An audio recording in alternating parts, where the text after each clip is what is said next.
Hola a todos, son las 2 de la tarde en la Ciudad de México, como se puede ver, es un día muy soleado por acá. Para aquellos que nos estén viendo desde fuera de México, seguramente ya es de noche en Inglaterra. Nuestro invitado el día de hoy está en Inglaterra y se estará uniendo en unos momentitos, en un momentito más.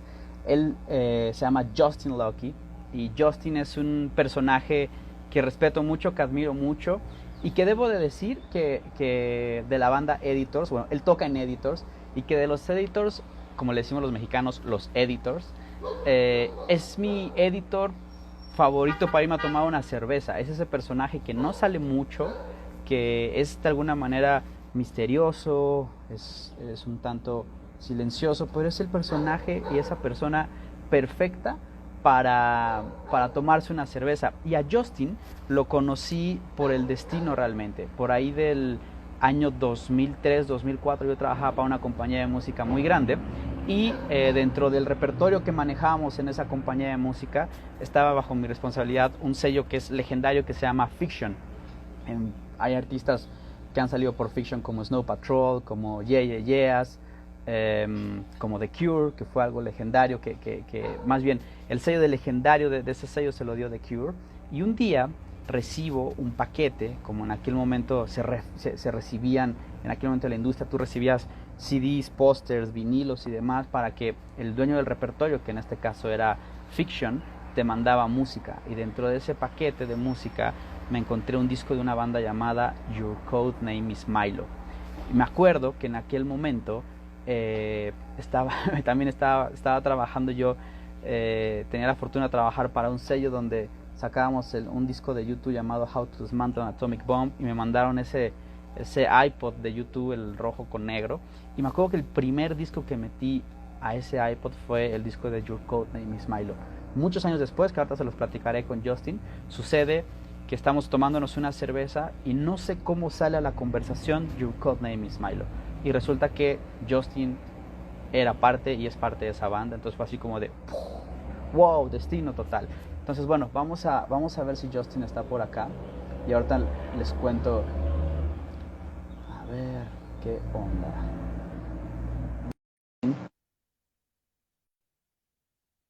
Está por ahí,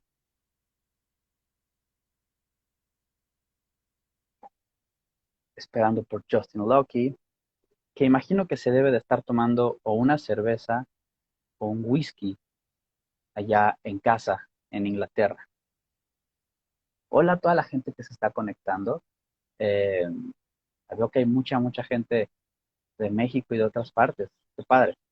Dice que estamos esperando a Justin. Pero bueno, les decía que en aquel momento conocí a Justin sonoramente por Your Codenameis Milo, lo cual es una banda que tal vez no muchos de ustedes conozcan. Espero que después de la conversación vayan y la busquen. Y después el destino me llevó a que eh, por amigos y gente que conocemos en Europa me invitaron a trabajar con Editors y resulta que nos unió la música. Nick the Breed está por acá, Inglaterra representando acá en México. A ver, vamos de nuevo con Justin, agregar. Saludos a Naid que se acaba de conectar también. Mr. Justin Lucky, how are you? Very well. How are you? I'm okay. I'm okay. I can't complain. Mexico City, shiny day. Well, Where are yeah, you? it's pretty sunny here. I'm in my house. Well, in my on my balcony next to my house in Yorkshire, in Northern England. Okay, good, good. So how you doing? I was telling the people that Destiny put us together because I was explaining people who is joining us right now that long time ago, like 2003, 2004. You are 2004, I think. So we're talking about your code name is Milo. When I Oh used to yeah, work for a label, I remember in that moment, in that era, you used to receive a lot of music from Europe and from America in beautiful packages with CDs, posters, vinyls, everything, telling you, you need to check it out. This and your code name is Milo was part of Fiction, this yeah, yeah, amazing record label with The Cure, Yeah Yeah Yeah, Snow Patrol, a lot of bands. And I yeah. remember that I received a CD, a white CD And I was like, this is cool. I want to take this to my house. And in that moment, I was working with a label that we were releasing the How to Dismantle an Atomic Bomb of U2. And I got Yeah. my black and red iPod, like the U2 Yeah, iPod. yeah. So I was like, okay, in that era, you decide what to put in your iPod. So the very first album that I introduced to my iPod was the Your Codenameis Milo. So during 1 year, I was traveling around the country listening Your Codenameis Milo. Like 10 years later or 12 years later, you and I were having a beer or whiskey or something like that. And I can't remember how we start talking about Your Codenameis Milo, but it was like a big surprise for me because I didn't realize that you were part of that band. So Yeah. I think that's destiny. It was in Guadalajara in a hotel lobby a couple of years ago. But we'd already met loads of times before then. But when we came to Guadalajara for that festival show, the one where they shut the streets down, and it's insane. I can't remember which one it's called, but 212 yeah, festival. yeah. And you said to me in the lobby, he's like, you didn't tell me you were in Your Codenameis Milo, and I was like, oh, it was so long ago. And so yeah. I mean, that's where it all started for me. That band, pretty much. Which is a weird thing as well. It's also weird because the first time I didn't meet them when the first proper London headline show of Your Codenameis Milo editors were supporting. Really? Yeah. Wow. Which is crazy. Okay. It was utterly crazy, and they were loads cooler than us anyway. So we didn't really talk to them because they were like super moody and cool. And we couldn't believe we actually got to do a London headline show. So, so it was really, really strange. Little strange things along the line all the way through, really. It's very, very bizarre. And I remember that day in Guadalajara. Another bizarre thing about Guadalajara is that in that festival, that the people that is watching us, Guadalajara is a beautiful country, a beautiful city of our country, of Mexico City, like 45 minutes flying distance from Mexico City. So editors, they were the headliners of that festival. That it was around maybe 50,000 people, 80,000 people. It's complicated. It's complex to say, right? It was an insane amount of people. You can see a great show. We had a great show. It was a great show. You can see people like pixels. I love when you see pixels, like from stage. Someone took a really good picture. I think it might have been Jim, our guitar tech, took a really good picture just after we came off stage. And it's just insane, the amount of people that were there.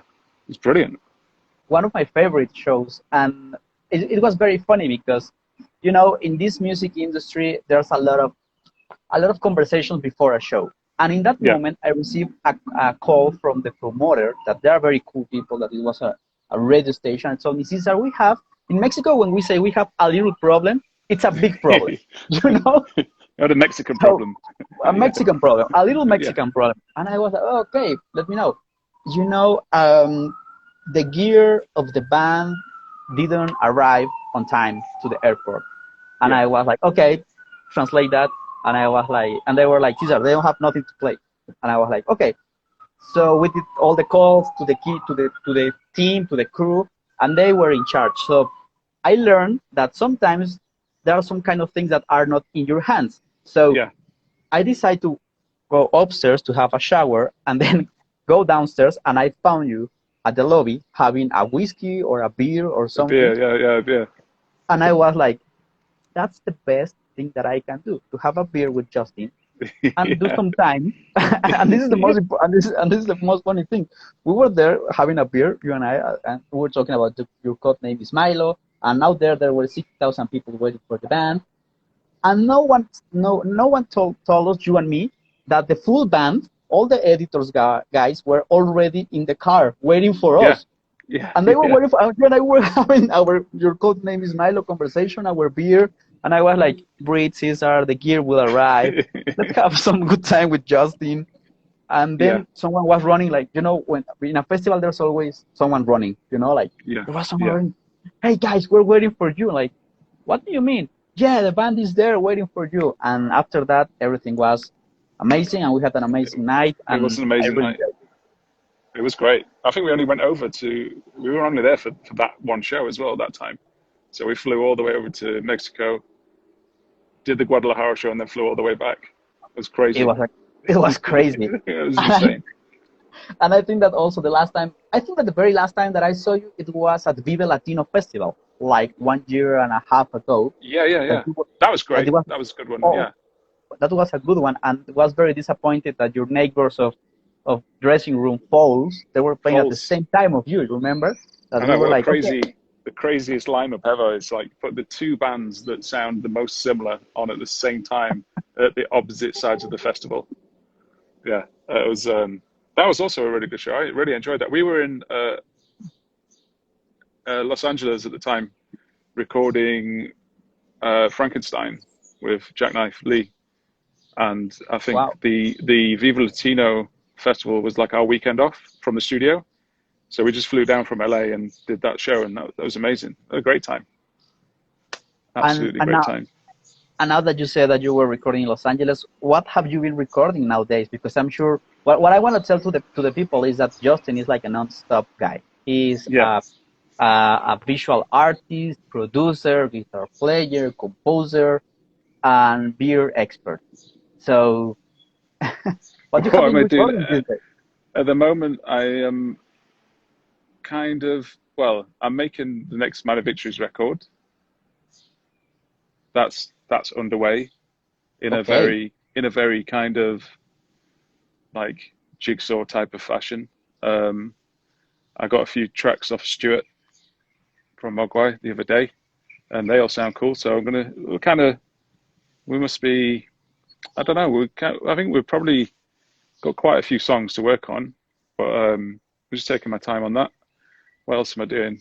Um, just lots of stuff. I seem to be doing lots of stuff.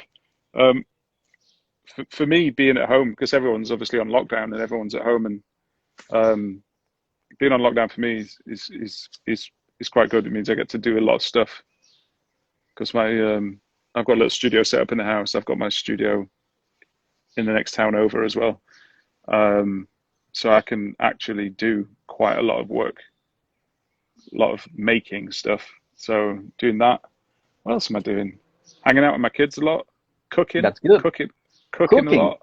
Yeah, making a lot of curries and flatbreads, and just mainly just hanging out with the kids and then working on a nighttime is basically what I'm doing.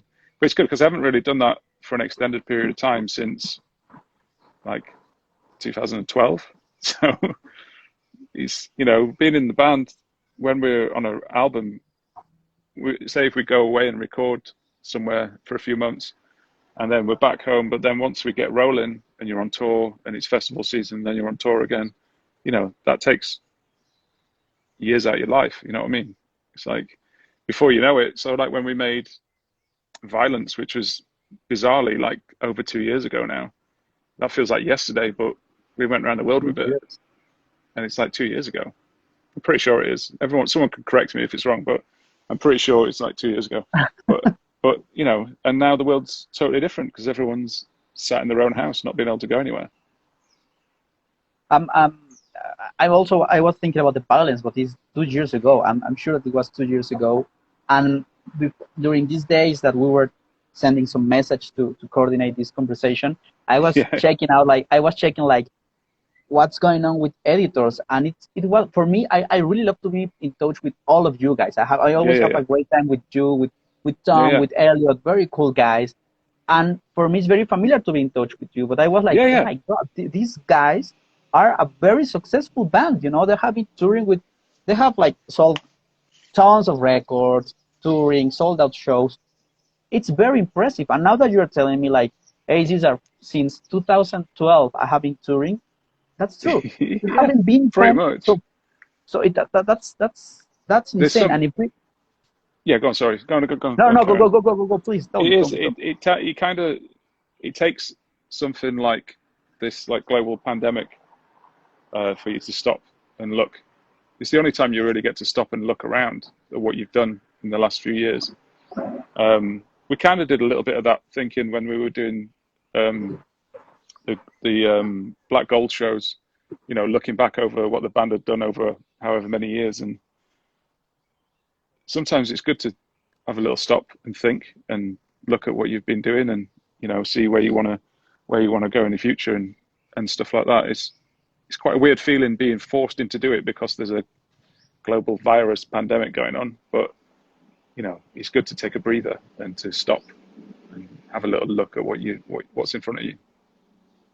And you know something, I haven't always been very curious on something about you, because some people who are fans of editors and media people, they recognize you all, and they know that Justin is like a mysterious guy, always wearing maybe like a hoodie, you know, like a The very beard. hairy guy. So Yeah. it's like the mysterious, serious guy. But I know that you are, when we have conversation, we are always laughing, we are always telling Oh yeah, a lot yeah. of stories. But you are like a mysterious guy. And also, some of the very first time that I met you, I remember that I know that you used to stay at hotel rooms almost all day long. You are not like this Yeah. kind of tourist in the tourist No, mood, no, because no. with I'm not. you're not I'm that, not right? that guy. No, I mean, quite a few people will know that I travel. I travel. I tend to travel on my own as well. When we go on tour. So if the band are on the bus, I tend to. I don't like the bus, so I tend to travel by train or car. Really? So, yeah. So That's when we a, go that's to, something cool. Okay. so when we go to like Europe on tour, I tend to either hire a car, depending on how far the journey is. I usually fly, train, or drive myself around. Um, I just like the peace and quiet, and it's not that I don't like hanging out with the guys, because I know we spend a lot of time with the guys, but I'm not very good at traveling in groups of people. I like to travel on my own because that's when I do a lot of my thinking and writing, and ideas Nice. all come when I'm like traveling. So, Yeah, but because the yeah, I last mean, time we that are, editors were, we have been yeah, always touring yeah. with But Tom, with Elliot, you know, like walking but when around, we and Justin when was we come there. to when we come to Mexico, like the last time we came on the promo trip to Mexico, me, Elliot, and Tom, which was we were there for like 6 days or something. It was amazing, and we went out and you took us to some like amazing food places, The and it true was food. great. It was absolutely great, and we had these nice cold beers everywhere, and there was some really cool little hangout spots, and we did some really good promo, and you know, did some really good interviews. It's that was like totally out of my comfort zone. I'd never do that. I would never like if the guys were going out for a meal. I do it sometimes, but most of the times I'm, you know, in my own head working on something. So when we came to Mexico that time for promo, it was amazing. It was like Oh, great. it I'm was happy to know that, because it's you know fantastic. something, it's something that I can't promise to my friends and clients. Hey guys, we're gonna have success. Whatever. Or the only thing that I can promise them is Yeah. beers, Good good food, beers, good good times. food, and Yeah. after that, I'm sure that the success will be an aftermath of having this good vibe. So, and it happens with editors, and I'm very, very happy. I'm very Yeah, glad that. we had a I think we had an amazing time last time we came over for doing that. You know, we just met some really nice people. It's really strange when you're based over here and in the UK and Europe, and we don't get over to that side of the world very much. And then because we're not over there, we don't realize what's going on over there. Do you know what I mean?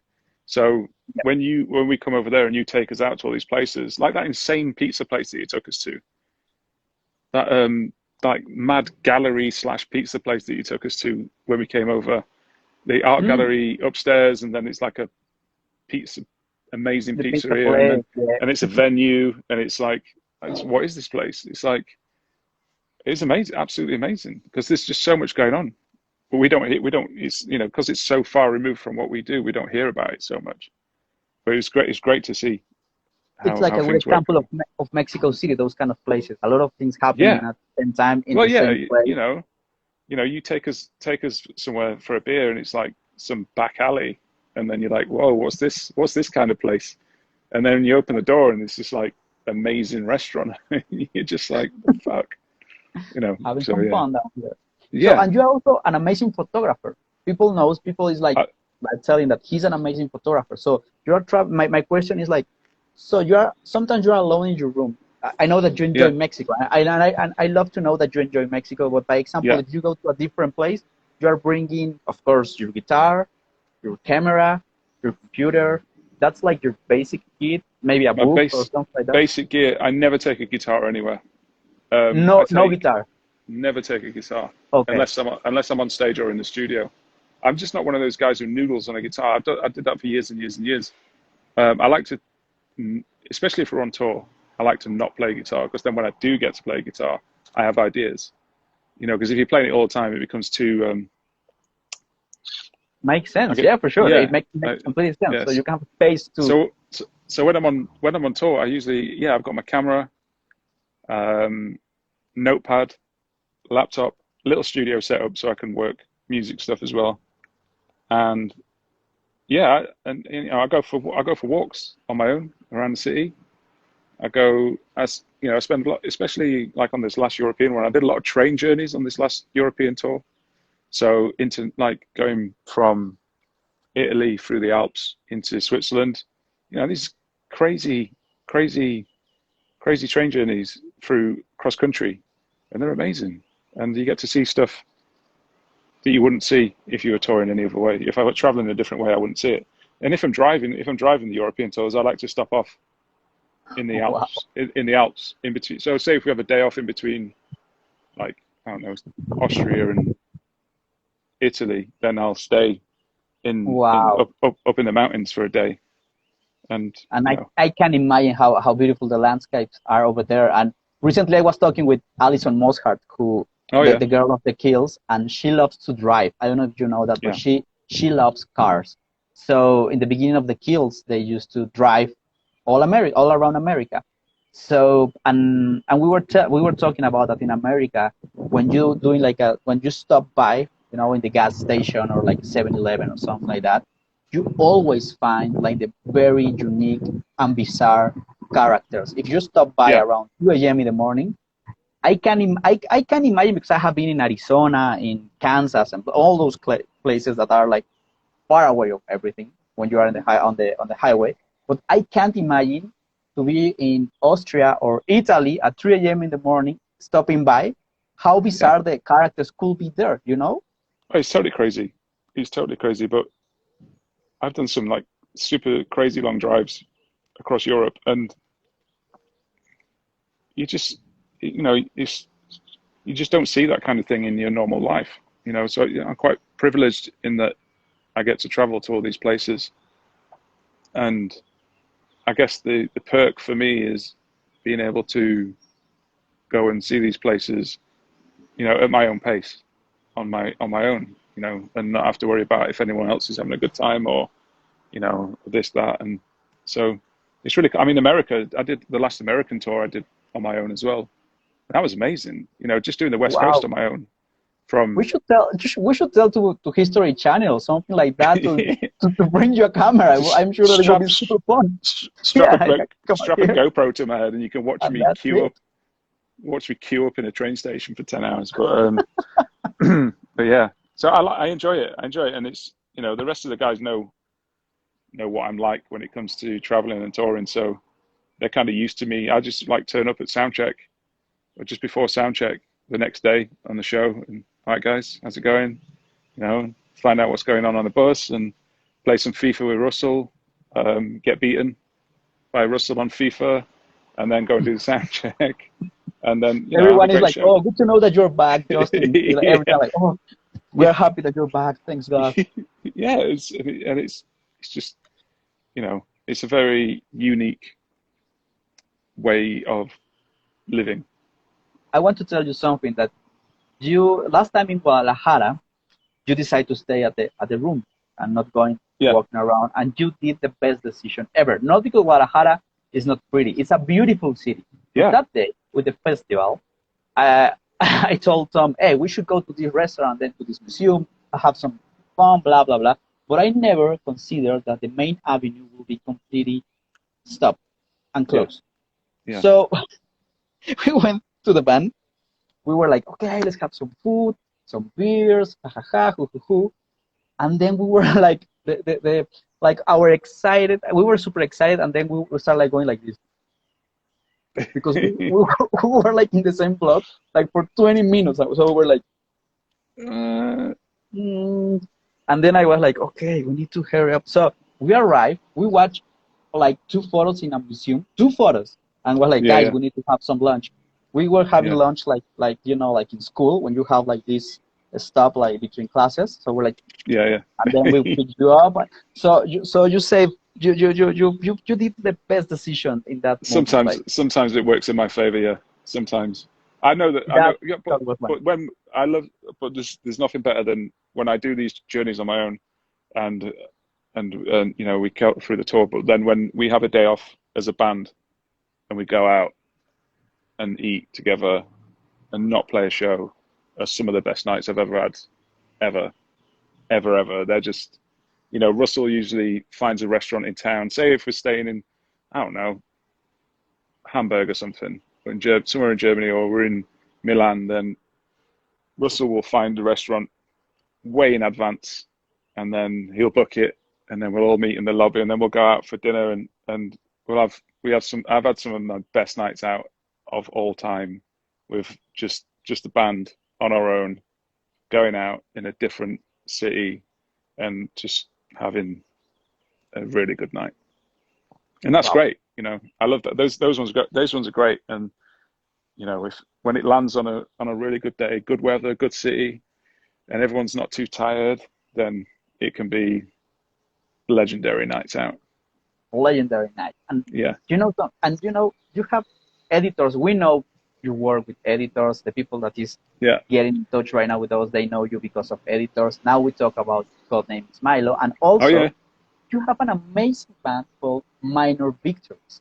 And yeah, I will love to talk about it because I know that when we post this in Instagram, people will be watching this, and I do really want to show the people what the hell is Minor Victories because yeah. it's another coincidence that we were working together and then the people of our team sent us the Minor Victory thing, and I was like, what the hell is this? This is beautiful. And if I'm wrong, it's your brother. The band My is your brother, brother.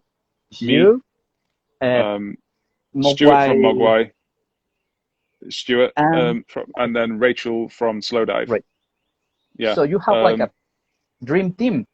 yeah, they're great. It's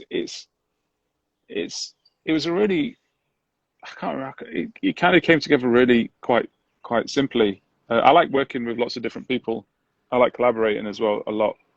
Um, I find it's the only way I can learn new new things. Like when we go into the studio with editors and we work with another producer, it's I always like to learn how they're doing it and you know what what what have I not been doing right or how is another way of doing things. So every time you work with other artists who are also in you know bands that are out there doing similar sort of things to editors, you know, playing good shows and out in the festival and dropping loads of records is um, it's good to see how they do it. Really, it's good to work with other people and get other people's opinions on music and how to build a song.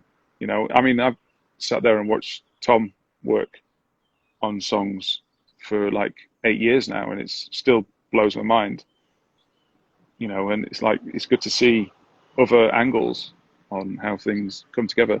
So, like when Minor Victory, Stuart will send me you know, might be a riff, might be just a couple of chords, and then we'll take it into the studio and I'll work on it with my brother James, and then we'll send it to Rachel. And it's a good way of working, and it kind of it allows you to make music outside of the things you usually make.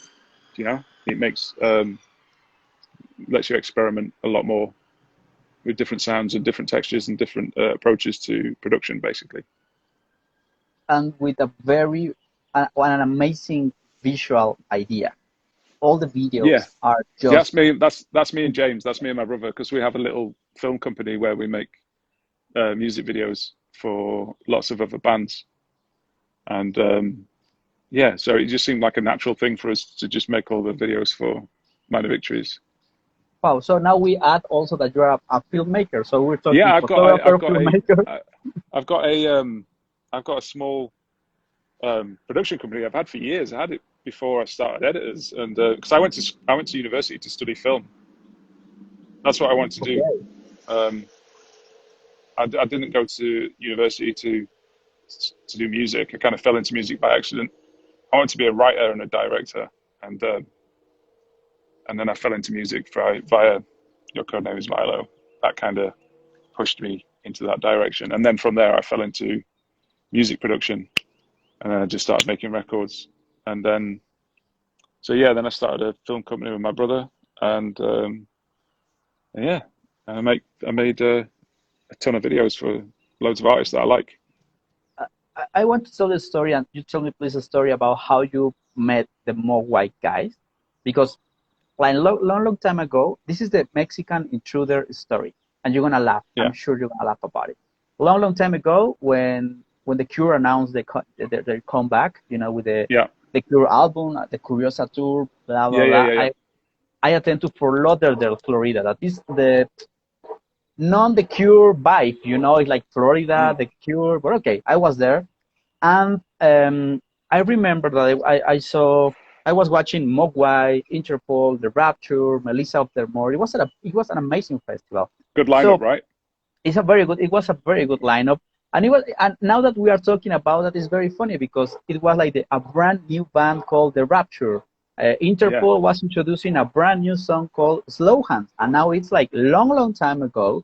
And many moons. I was watching the Cure, and the Cure is amazing. And you need to tell me how the hell were those shows with the Cure. I didn't ask you. I only got to do one of them, but yeah, go on. So I was watching the Cure, and I was very happy, very excited. And then I received a text message because no WhatsApp in that moment. So I was like, Cesar, there's a party of Robert Smith, and you are welcome. Say, wow, that's amazing. So I attend to the after party of Robert Smith, and the Mogwai guys that were at the entrance, and the security guy, the American security guy was like this, like this tall, and the Mog guys were like, hey, I noticed that they were having like a very friendly discussion, and the security guy was like, and then the Mexican intruder arrives, it was me, and I say, hey man, what, I just saw these guys playing. Hey man, I'm talking like this, and the guy was like this, and I was like, okay, hold on, guys. I didn't know them. I have never ever talked with them before, with the Mogwai guys. So I got my bracelet or my whatever. So I just go through to the party and look for the people of the Cure, and I told them, hey guys, the people of Mogwai, they're out there. The band members are out there. They're not able to come to the party, and they fix it up. And I never ever talked with them before. So I never met properly, but that's the Mexican intruder story with Mogwai. One day I hope that I can say, guys, do you remember that night? Maybe yes, maybe not, but I was there. Yeah, well, you can meet Stuart if we ever come over with Minor Victories. We can have some beers with Stuart. To tell Stu that story behind the Mexican intruder. But now, how did you meet those guys? It's really strange. In a Robert Smith party? I met Stuart came on board because Rachel knew, because all the Mogwai guys are massive slow dive fans. So so when I was making In Dream with editors in Scotland in 2015 or something, Rachel Goswell sings on that record. She was like a guest vocalist on that editor's record, and me and Rachel, we made a couple of tracks together, and then she came up and sang on In Dream, and then we were talking while we were up there because we were in the middle of nowhere in Scotland, and she said, "Oh, we should finish these songs that we started that aren't editors songs." I was like, yeah, we should probably make an album or something. And she's like, we should get some more people. I said, well, I can get my brother in, who'll play bass, and he'll write, and he'll do some drums. And then we were thinking, I should get another guitarist. And she's like, oh, well, let's give Stuart from Mogwai a shout, see if he wants to do it. And he was like, yeah, I want to do it. And then, and then we kind of made loads of the record before I met him. I was just talking to him online and like on the phone and stuff, and he'd send me loads of parts, and then we sat in a pub together, like pretty much nearly at the end of the record. We went up to Glasgow and had a night out, and it's really strange because it's the same as when you're out with editors and we're doing the festivals, and we see the same bands on the circuit all the time. You kind of sometimes you're on like 5 festivals with the same band. It's like, and you just get used to being on like the same flight or the same hotel or the same thing. So, and it's lovely. It's always lovely, and it's rarely about, oh, those guys play that kind of music or you guys play this kind of music. Nobody really cares. And I think a lot of it, I always thought when I was just a fan of bands growing up, it's like, I wonder if these bands talk and if they hate each other because of the music they play.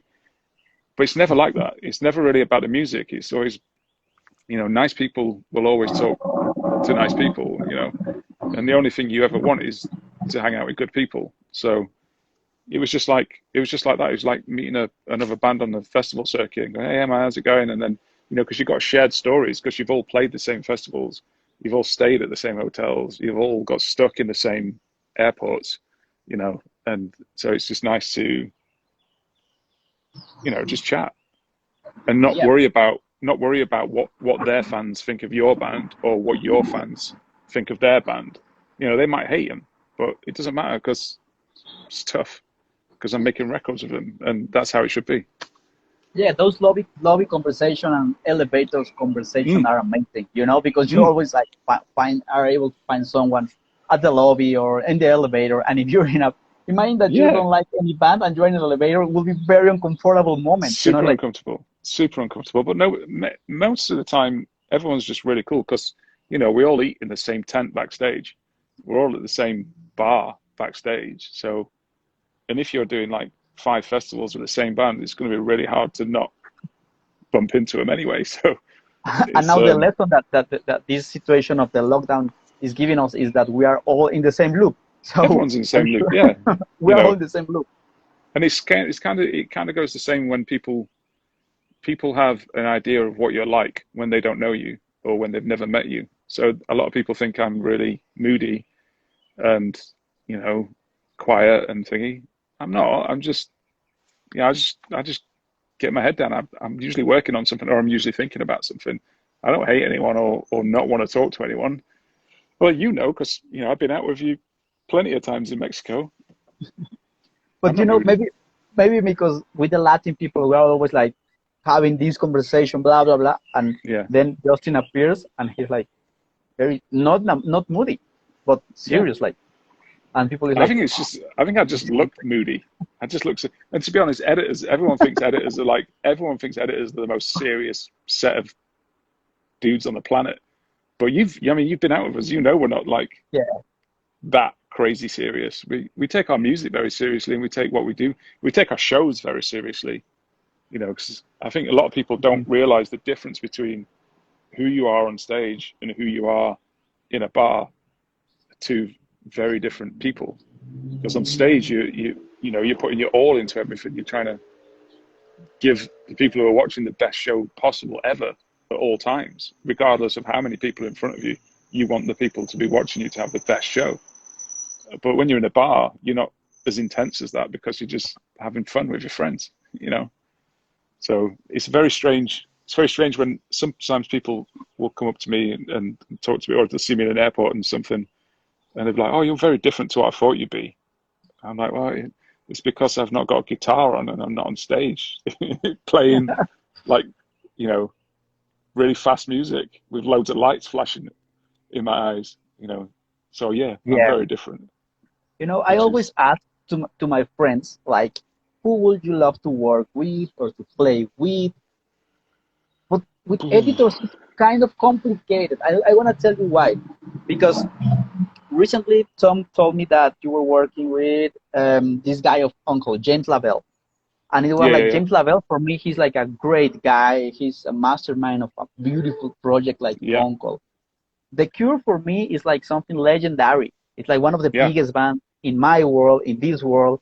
And you play with The Cure. You have been playing and working with a lot of people. So, first of all, please tell me about that show that you played with The Cure, because I did the 40th anniversary show at Hyde Park in London, which was a massive show. And we had like Slowdive were playing, the Twilight Sad were playing, Interpol were playing. It was just an insane lineup, and it was just, to be honest, it was just an amazing day. It was like, you know, you got to play with loads of bands that we already know and we already love, like the Twilight Sad and Slowdive and all those lot. Talk to bands that we know, and then you get to watch The Cure at the end of the night. Do you know what I mean? Whoa. Which is great. Which is, you know, what can be better than that? Yeah. And you know, I had a ear operation last year, so I was out of action for like 6 months. So I didn't get to do the other like 2 or 3 Cure shows that they did, but I know that the rest of the guys said they were like amazing shows, absolutely amazing shows. And but it was good. I mean, Robert Smith. I was talking to Robert Smith a year before that because he was going to work on the Man of Victory record with us. I remember that you told me that it was like a big secret. I should get in touch with him again. I should get in touch and see if he wants to do on the second record instead. Well reminded. That would be amazing. To have it'd be amazing.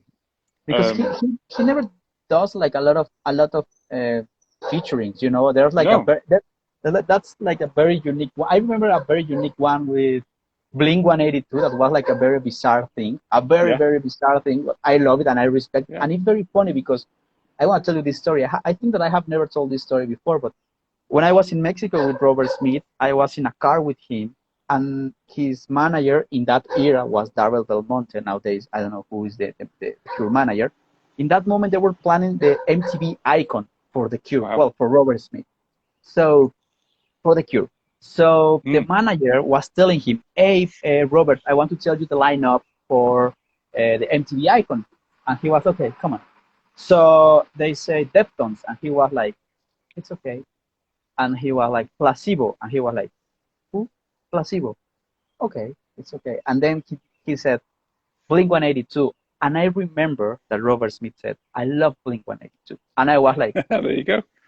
Whoa. So, and after that, I noticed that they were together. So, you never know. That's it. It's you never know in music, and that's why when you work with people in other bands, or you talk to people in other bands, because when you're in a band, especially in your band like Editors, you're in this like little bubble, and this little bubble travels around the world, and you do show, radio, TV, press, show, or it's like, sometimes it gets into a routine where you just see the other 4 dudes and your tour manager, and that's it, and that's all you see is like you just go do. And so when you do finally get to talk to other bands and you get to find out and usually you're usually quite surprised by what other people are into. Do you know what I mean? And like that story there with Robert Smith and Blink-182 just makes perfect sense, because I don't think anybody, well, most people on the music side of things have that kind of, most of them just love music. They don't love a specific type of music. They just love music, full stop. So a lot of them will be into a lot of bands that that you wouldn't expect. And I really respect, in this case, I respect, for example, Travis Barker of Blink-182. He's one of the most amazing drummers that I have ever seen live. Incredible. It's insane. Absolutely incredible. It's insane. Yeah, he's insanely kind of, precise. And it tires me out just looking at him, because he just looks like he must be so like physically fit to be able to smash his drums like that all the time. He is insane. He's a great drummer. But I remember that story of Robert Smith telling us that he loves Blink-182. People is asking that, please, is sending some question from Mexico, that if editors will be in Mexico. Guys, we have always problems, happy troubles with editors. They have tons of offers to come to Mexico. That's the problem, is that they don't have enough weeks to come to Mexico. Yeah. But I'm sure that they will be down here in Mexico. And there's a pandemic, which makes everything hard, because we can't really leave our houses at the moment. So, But I'm sure that after this, we will find. Oh yeah, we love coming there. Yeah, we love coming there. Because and that's true, and you know that I told you that we have always offers and people inviting you to come to Mexico. Yeah. So fans in Mexico, no problem. We will have. Yeah, we'll be there. We'll be there. That's why they're taking care. I'm sure that you're gonna be here very, very, very soon. So it was amazing with the Cure also, right? That night.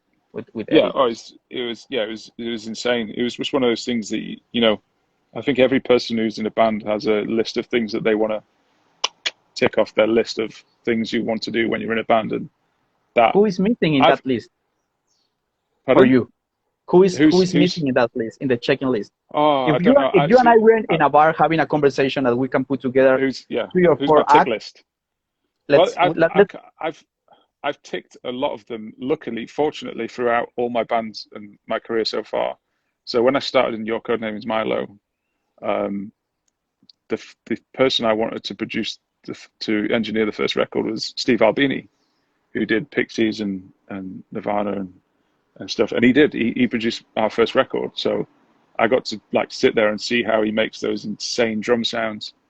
And, that was cool. And then the next person I wanted to learn how to record off was a producer called Flood, who also did Editor's third record, and he did Milo's second record, and he also did Depeche Mode and U2 and like everyone else under the sun, insane. and He Smash is and insane. Punk, Yeah. yeah, and Smashing Pumpkins, and so that like they were like two of my personal like tick list items from just picking up from when I first picked up the guitar and first learned how to record. And my other one was, which also I got out of the way quite early, was John Peel. I did two Peel sessions at Maida Vale Studio in London, in Milo, and they were like incredible high points, and they were right at the beginning of my career. Who else is there? I think probably DJ Shadow's like high up on my tick list, and I've never met him, but I'd Well, love now to we see have how he. one. We have one at least. It's good to Yeah, know, Justin. We have yeah, one. So let's look for DJ Shadow. yeah, yeah. Let's get him. DJ Shadow, I think is just he just makes incredible sounds, and incredible records. So I guess that would be massive tick list item for me, Wow. definitely. And Justin, I'm very happy for you for all that you are doing with editors, with minor victories, with your code name is Milo. I'm very, very happy. I was reading all these days, like trying to do like a review of editors, and it's happily complicated because you have done tons of things. Yeah, So I'm very, very, very happy for you, and cool, man. I really appreciate your time Oh no, to have man. this Anytime, conversation. anytime, anytime, dude. On the. I really appreciate, and I hope to see you very soon down here in Mexico or in London, or let's coordinate something in the future. I will send you some Mexican tunes also to keep you posted of what the hell is going on down here in Mexico. For I know sure. that you are listening amazing music all the time, so I will Yeah, send you some. I still want to come down and do that art show as well. We should We do need to that. do that art We show. need to do that. Yeah, We should do that art show. we should do So the that. people that didn't know, maybe in a next call we can talk Yeah, about yeah, just specific about your yeah. artwork. We'll do visual next time. Visual I love stuff. it. Yeah. I love it. So Okay. Cool. Let's do it. thank thank you very much, No Justin, worries. for the time. Please, Say hello to the Mexico squad. I will tell to You Jacob, to know Anais, to all those Yeah, guys, all man. those crazy Yeah, guys. definitely. And please send a big hug to Tom, to Elliot, to all the editor Will do. family. We miss you, and we will see you very soon in Mexico, I'm All right, sure. dude. Cheers, Cesar. Take care. Bye bye. Take care, man.